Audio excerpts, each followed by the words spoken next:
Okay, so we're checking out the 2020 Ford Explorer. Now this is the Platinum Edition, so this is the top of the line when it comes to the trim levels. Now if you're looking for something a little more performance-oriented, I'll definitely look at the ST. So let's go ahead and look at some of the details about this vehicle. I like this nice grille that they have on this particular trim. And I do like the new LED headlamps that they have here. Pretty nice and sharp, look very aggressive. And actually there is a lot of changes here compared to the previous generation, especially when you see it in person. Definitely looks a lot more cohesive, more masculine compared to the previous generation. So let's look at the side profile of the vehicle.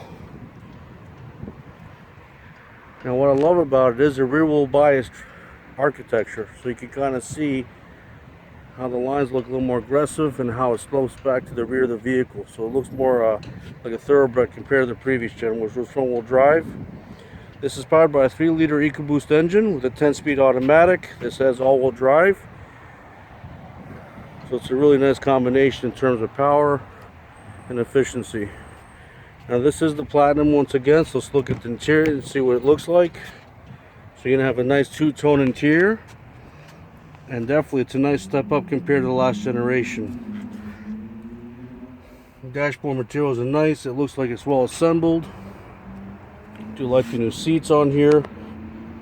The bolstering looks pretty decent. I love the Platinum embossing on the seat. Center armrest is nice and comfortable, not softly padded. And there's your controls there for your transmission, your e-brake and so forth, and different drive modes. And there's your 12-inch LCD screen for your infotainment and everything else that you can operate with.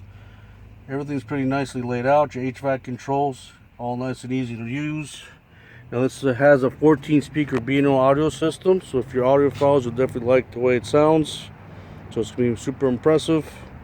And I do like all the high quality materials that they use throughout. Nice step in the right direction. Let's check out the rear space. So they got this seat folded forward, so we'll come around and look at the other side. But it has a quick release to get to the back row, which is right on top of the seat. That's a nice touch, like all the other manufacturers. And you got plenty of room here if you're going to sit in the back. Really nice laid out.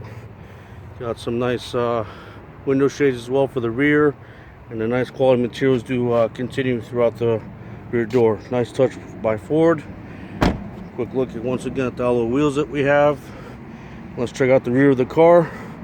So here, it definitely resembles like last gen, but I do like the quad exhaust. It looks pretty cool. You got the tow package here as well.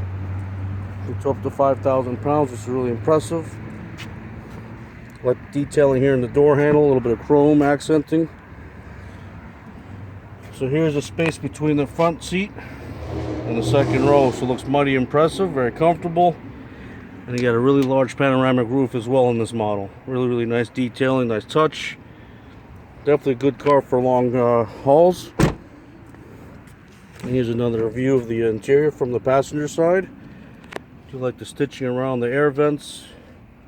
Wooden lays look pretty nice. In some cases, if I can recall, this kind of looks like the Ford Freestar dashboard. If you can kind of remember that van, please comment below if you know what I'm talking about in terms of the dash design. This has this very similar appeal to it. But overall, I do like the new look. And Ford looks like they're going to keep first place in hand. This is definitely a better vehicle than the Durango. That was never in question. And Ford looks like they're going to keep first place in hand. That's awesome. I like the detailing on the side view mirrors with the integrated turn signals. You can also clearly see the Explorer there on the headlight. So once again, this was a quick look at the Explorer. Mighty impressive. I think Ford definitely has a winner once again. So we'll be back in the near future. Alright, so definitely take a look at all of our other videos. Subscribe, share, and like. We'll be back later. Take care.